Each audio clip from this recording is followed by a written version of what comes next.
दोस्तों आज की वीडियो में भाई हम एक ऐसा क्वेश्चन डिस्कस करने वाले, गणित का एक ऐसा सवाल लेकर के आपके लिए आया हूं भाई जो दिमाग की दही कर देगा।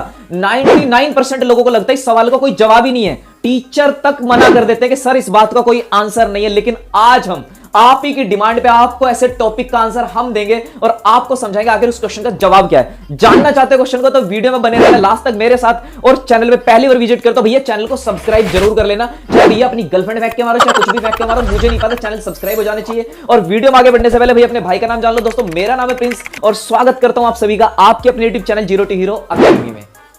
तो दोस्तों बिना समय खराब किए हुए भाई जान लेते आखिर ऐसा कौन सा प्रश्न है गणित का, ऐसा कौन सा वो सवाल है जिसका जवाब 99% लोग नहीं दे पाते। तो दोस्तों सवाल बड़ा सिंपल और साधारण से, अभी मान लीजिए कि एक लड़का है जिसको पैसे की जरूरत है, जो शॉपिंग करने जाना चाहता है लेकिन जेब में 1 रुपया नहीं, उसके पास 1 भी रुपया नहीं है। तो उसने सोचा यार अब मेरे पास पैसे नहीं है, शॉपिंग करना चाहता हूं, क्या करूं। तो भाई वो पहुंच जाता अपने 2 दोस्तों के पास। उसके 2 फ्रेंड है, एक का नाम है ए और दूसरे का नाम है बी। उसने अपने दोस्त से बोला कि यार मुझे ना शॉपिंग करनी है, कुछ खर्चे मेरे, कुछ सामान लाने, तो भैया मुझे कुछ पैसे उधार दे दो, तुम मेरे दोस्तों में कुछ दिन बाद तुम्हें लौटा दूंगा। तो भाई उसका 2 फ्रेंड था, एक ए था और दूसरा बी था। तो ए फ्रेंड ने सोचा यार मेरा फ्रेंड है, चल मदद कर देता हूं। तो पहले दोस्त ने उसको दे दिया 1000 रुपए।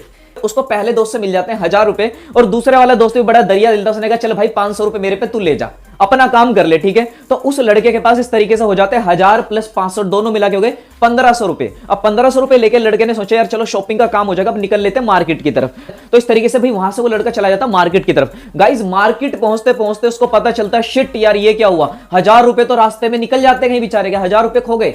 देखो दोबारा ध्यान से समझो, 1000 रुपए पहले दोस्त ने दिए, 500 दूसरे दोस्त ने दिए, लेके निकला 1500 रुपए। मार्केट पहुंचा, वहां जाके पता चलता है शिट ये क्या हुआ, 1000 रुपए तो खो गए, जेब में से निकल के गई। तो बच्चे कितने, 500। मार्केट तो पहुंच चुका है लेकिन 1000 खो चुके हैं, बचे 500 हैं। उसने सोचा शॉपिंग तो करनी है भाई, चाहे कुछ भी करना पड़े। तो उसने 500 रुपए में से क्या करा, 300 रुपए का सामान खरीद लिया, 300 की शॉपिंग कर ली। तो बचे उसके पास कितने रुपए, 200 रुपए। अब उसने सोचा यार 200 रुपए बचे, अब छोड़ यार वैसे ही बहुत खर्चा हो गया और नुकसान काफी ज्यादा हो गया, अब घर चले जाते हैं। तो भैया वो 300 रुपए की शॉपिंग करके 200 रुपए वापस लेकर अपने घर लौट आता है, ठीक है। अब जब वो घर आता है उसने सोचा यार क्या करता हूं, एक काम कर लेता हूं, इन 200 रुपए में से 100 रुपए तो उस दोस्त को दे देता हूं जिसने मुझे 1000 रुपए दिए थे, और 100 रुपए उस बंदे को वापस कर देता हूं जिसने मुझे 500 रुपए दिए थे।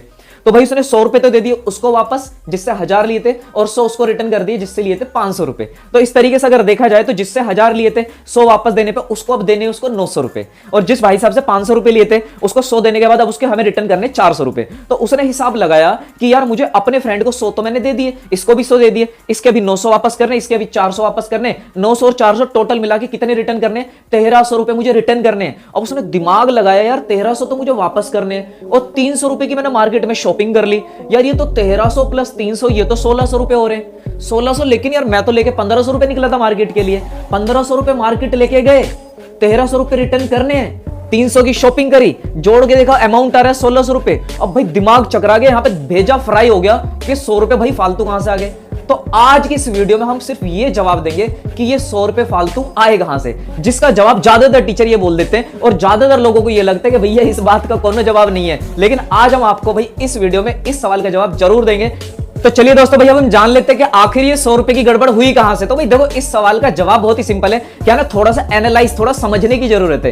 एक्चुअली मैं आपको एक लाइन में आंसर दूंगा, सिर्फ एक लाइन में आंसर दूंगा। ये इसलिए गलत आंसर आ रही है, 100 रुपए ज्यादा इसलिए आ रहे हैं क्योंकि आपने सर शॉपिंग को ना जो आपने खर्च कर दिया बाजार में वो आपने 2 बार जोड़ दिया, आपने उसको 2 बार ऐड कर दिया, इसलिए गलत आंसर आ रहा है। अब आप कहोगे कैसे यार, हमने तो शॉपिंग को एक ही बार जोड़ा है, ये कैसे, मतलब समझ में नहीं आया, समझाओ। तो भाई देखो समझो, बात को समझा रहा हूं, टेंशन वाली कोई बात नहीं, बड़े प्यार से समझना। देखो सर हुआ क्या है, हमने 100 रुपए ए को वापस कर दिए, 900 और रिटर्न करने, ठीक है, 100 रुपए बी को वापस कर दिए, 400 और देने, टोटल मिला के अपने को 1300 रुपए वापस करने। अब आप यहां पे गलती क्या कर रहे हो, आप इन 1300 रुपए में कह रहे हो कि शॉपिंग को जोड़ो 300, तो कितने बनने 1600, यही गलती कर रहे हो बस। आपको इन 1300 में शॉपिंग नहीं जोड़नी। क्यों नहीं जोड़नी सर, क्योंकि मेरे भाई शॉपिंग तो इसमें पहले से जुड़ चुकी, कैलकुलेटेड है। आप कहोगे कैसे, मैंने कहा देखो हमें जो 1300 रुपए वापस करने, हमें जो 1300 रुपए वापस करने, थोड़ा दिमाग लगाओ, 1300 रुपए वापस करने क्यों आखिर, हमें 1300 रुपए सर इसलिए वापस करने क्योंकि 1000 तो हमसे खो गए थे, वो भी तो वापस देने हैं, और 300 की हमने शॉपिंग कर ली थी, वो 300 वापस करने हैं क्योंकि वो हमने खर्च कर दिए। तो वो 300 मिला के और जो खो गए हमसे वो मिला के टोटल तभी तो 1300 बने, इसीलिए तो 1300 वापस देने। और हम बोल रहे हैं कि इन 1300 रुपए में शॉपिंग को जोड़ दो।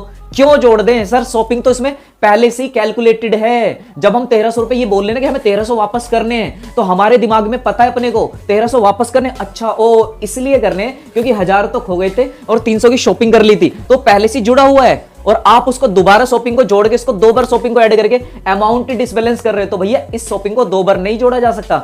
आप इस बात को ऐसे कह सकते हो कि सर देखो 1300 तो हमें वापस करने हैं, 1300 तो हमें वापस करने हैं, जो 1000 खो गए थे वो, और जो 300 की शॉपिंग करी थी वो, और साथ में 100 रुपए हमने पहले वापस कर दिए ए को और 100 वापस दे दिए बी को, मतलब 200 रिटर्न कर चुके, 1300 देने हैं, टोटल हो गए कितने 1500। इसको इस तरीके से जोड़ना है। तो हम इसमें दोबारा से शॉपिंग को नहीं जोड़ सकते बार बार अलग से, ठीक है ना। इसको आपको यही सोचना पड़ेगा कि सर जो हमें पैसे वापस देने हैं ना, उसमें 1000 खो गए थे, 300 की शॉपिंग करी, 1300 वापस देने, 100 पहले ही दे चुका एक को, 100 उधर वाले को दे चुका, 200, टोटल कितने हो गए 1500। तो ये इसका सही एडिशन है, सही तरीके से जोड़ हुआ। तो आपको ऐसे कैलकुलेट करना, ये है इस सवाल का जवाब। आई होप कि आपको ये बात एकदम अच्छे से और डिटेल में समझ में आई होगी। सो गाइस, वीडियो अच्छी लगती है तो वीडियो को लाइक जरूर करना, और चैनल पे पहली बार विजिट कर तो भैया चैनल को सब्सक्राइब कर लेना। मिलते हैं आपसे एक और नई वीडियो में एक और इंटरेस्टिंग टॉपिक के साथ, तब तक के लिए बाय बाय एंड जय हिंद दोस्तों।